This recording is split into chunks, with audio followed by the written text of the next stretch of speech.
मम्मीला कोण शाखा पायावर थोडी शाखा आले बाई किती माती त्यांना गाड्यात पडल्या त्या तर 5-10 मिनिटं लागतात. बरं दिले त्यांनी तुम्हाला फ्री मध्ये. भारी आहे ना.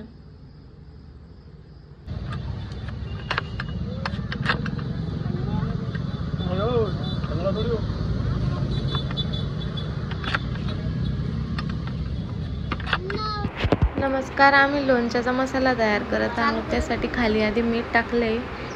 मावशी मीठ टाकतायत आणि मग त्याच्यावर टाकलाय मसाला मोहरीचा. ती आमची घरची मोहरी असल्यामुळे त्याचा कलर तसा आलाय. आणि मग त्याच्यात अजून 3 किलोच्या हिशोबाने आम्ही मसाला तयार केलाय. त्याच्यात धनेपूड टाकली मावशीने. त्याच्यानंतर लाल चटणी टाकलेली मावशीने. लसणमध्ये ती आम्ही बारीक करून घेतलेली आहे, जाडी मोठी. आणि मग त्याच्यानंतर मावशी त्याला पूर्ण असं पसरवून टाकणार आहेत. ते सगळं झाल्यावर तेल तापायला ठेवलेलं आहे मी बाजूला. तेल तापून झाल्यानंतर त्याच्यामध्ये मग नंतर आपण त्याच्यात आता मावशीने टाकली धनेपूड टाकली आहे. आता मी तेल तापवायला ठेवलंय, ते आता मी खाली उतरवणार आहे तापल्यानंतर. त्याच्यामध्ये मावशी लोंगा टाकून बघतील. आता टाकली मावशीने बडीशोप, थोडीशी बारीक केलेली बडीशोप. बघू शकता तुम्ही. घरगुती पद्धतीचं लोणचं आहे. 1 वर्ष टिकणारं लोणचं आहे. आता मावशी टाकताय हिंग.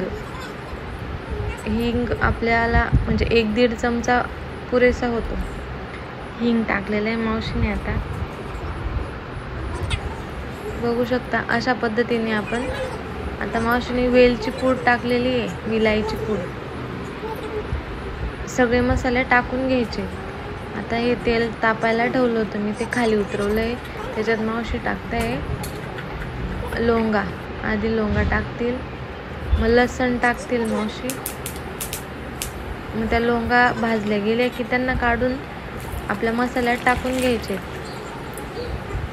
अशा प्रकारे टाकून घ्यायचे. आणि मग तेल तापलेलं तेल मसाल्यावर सोडायचंय.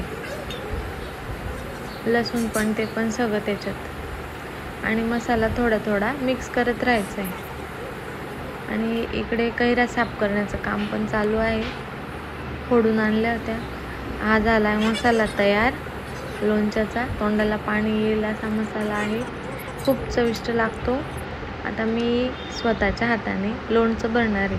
आधी बरणीमध्ये थोडासा खार टाकून घेतला आहे खाली मसाला. मग त्याच्यात पुसलेल्या कैऱ्या स्वच्छ हात करून हाताला पाणी न लागू देता मग त्या बरणीमध्ये भरायच्या आहे.